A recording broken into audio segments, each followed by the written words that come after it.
जैसा कि आप सभी को नाम से विदित हो रहा है, त्रिवेणी कला एवं पुरातत्व संग्रह है ना। तो जब भी सबसे पहले हम कहीं पर किसी संस्था में कहीं पर भी जाते हैं तो उसके नाम से हमको परिचित होना बहुत जरूरी है ना, क्योंकि नाम में ही सब कुछ समाहित है ना। अब मैं आपसे कुछ जानना चाहूँगा कि आप कहाँ से आए हैं, बताओ।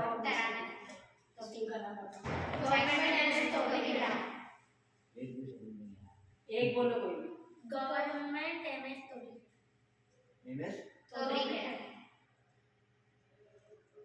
तोबरी खेड़ा। तोबरी खेड़ा, ये कहाँ पर है? तराना ब्लॉक में। अच्छा, चलो पुनः आप सभी का स्वागत है ना। त्रिवेणी जो शब्द है, सनातन धर्म की जो तीन धारा है, सनातन समझते हैं सब, जो सदा सत्य है ना। अपना जो सनातन धर्म है वो सदा के लिए है और सबसे प्राचीन धर्म है ना। तो सनातन धर्म की जो तीन धारा है, शैव शाक्त और वैष्णव। शैव मतलब शिव, शाक्त मतलब शक्ति मतलब दुर्गा है ना, और वैष्णव मतलब भगवान विष्णु के जितने भी स्वरूप हुए हैं, जो आगे चल के 24 अवतार और 10 अवतार के रूप में हमारे सामने आए हैं। इसमें सबसे उनका मुख्य अवतार है भगवान कृष्ण का है ना। तो ये जो उज्जैनी है भगवान शिव की नगरी भी है ना, और 51 शक्तिपीठों में से एक यहाँ पर शक्तिपीठ है ना, हरसिद्धि, तो उनकी भी उपस्थिति है। और भगवान कृष्ण ने यहाँ पर शिक्षा प्राप्त की है ना। तो इस तरह से शैव शाक्त वैष्णव तीनों का समावेश इस उज्जैनी में है। उसी थीम पर, उसी धारा पर जो है ये संग्रहालय निर्मित हुआ है। और इस संग्रहालय में मध्य प्रदेश के विभिन्न स्थलों से प्रतिमाओं को संग्रहित करके जो है यहाँ पर हमने आप सभी के अवलोकन के लिए प्रस्तुत किया, ठीक है। और नीचे की जो तीन दीर्घा है, पुरातत्व विभाग की दीर्घा है, जिसमें प्राचीन प्रतिमाएं, सिक्के और पेंटिंग्स जो है उनका कलेक्शन जो है आप यहाँ पर देखेंगे। उसके बाद जब ऊपर प्रथम तल पर जाएंगे तो वहाँ पर कला विभाग की दीर्घाएं बनी हुई है ना, जिसमें राष्ट्रीय और अंतर्राष्ट्रीय स्तर की जो चित्र शैलियाँ हैं, राष्ट्रीय स्तर की जितनी भी है या फिर जो जनजाति कला है, उन सबका जो है वहाँ पे समावेश किया गया है, ठीक है। फिर अब आप जो है प्रथम तल पर जाएंगे तो उनका अवलोकन करेंगे, ठीक है। और जो भी कुछ आपको समझना हो उसके बारे में आप बीच बीच में पूछते भी जाएं, है ना। तो सबसे पहले देखो ये नंदी है, क्या है? लेकिन ये किस प्रकार का नंदी है? स्थानक नंदी। स्थानक मतलब होता है खड़ा नंदी, है ना। आपने अधिकतर शिवालय में जो नंदी देखे हैं वो कैसे देखे हैं? बैठे हुए देखे हैं, है ना। लेकिन यहाँ पर जो नंदी है कैसा है? खड़ा नंदी। खड़ा नंदी बहुत कम मात्रा में हमको देखने को मिलता है। एक तो सांदीपनि आश्रम में है और दूसरा जो है त्रिवेणी संग्रहालय में है। जो सांदीपनि आश्रम में नंदी है वो मौर्य काल के समय का है, वह इससे पहले का है। कितने साल? ये 2300 साल पुराना है वहाँ पर, और ये 2100 साल पुराना है, ये शुंग काल का है, ठीक है। यह विदिशा से लाया गया है और भगवान शिव की स्तुति करते हुए इनको मत्स्य पुराण, 18 पुराणों में से एक पुराण है। सबसे पहला कौन सा पुराण है? मत्स्य पुराण। मत्स्य पुराण में इसका उल्लेख किया गया है कि भगवान शिव की स्तुति करते हुए इनको हमेशा स्थानक दिखाया जाता है, ठीक है।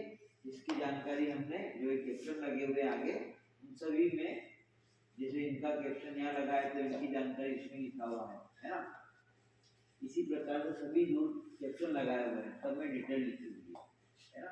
और यह हमको 2000 साल पहले की सामाजिक पृष्ठभूमि से अवगत कराता है, क्योंकि इसके जो इनके जो साक्ष्य है हड़प्पा और सिंधु सभ्यता से भी हमको देखने को मिलते हैं।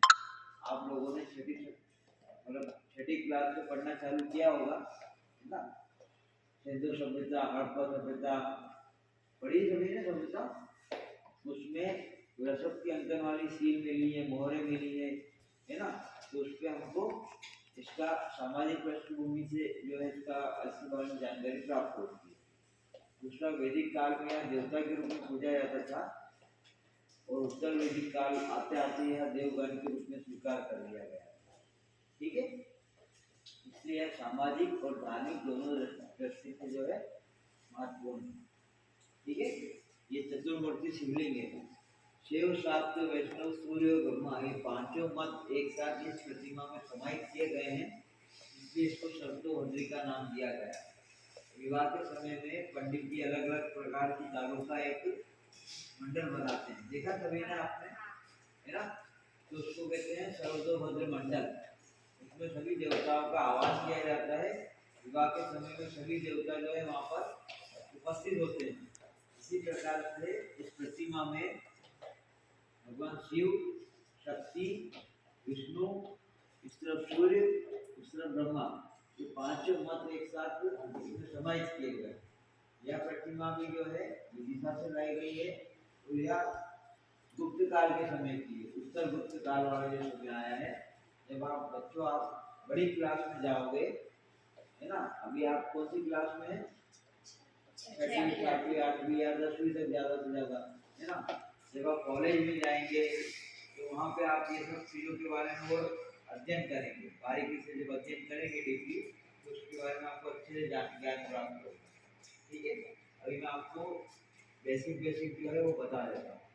ठीक है, ये देखो एक बुक शिवलिंग दिख रहा है सभी को। शिवलिंग भी अलग अलग प्रकार के होते हैं, है ना? मानुष लिंग होता है, एक शिवलिंग होता है ना? एक मुख लिंग होता है। ठीक है, शिवलिंग जो होता है वो बिना मुखाकृति का होता है, बिना कुछ उसका रचना होती है ना? मानुष लिंग क्या होता है? जो मूर्तियाँ होती है भगवान शिव की, ये जो मनुष्य का स्वरूप होता है वो मानुष शिवलिंग के रूप में होते हैं। और बाकी जो है जैसे मुखाकृति बनी है तो ये मुख लिंग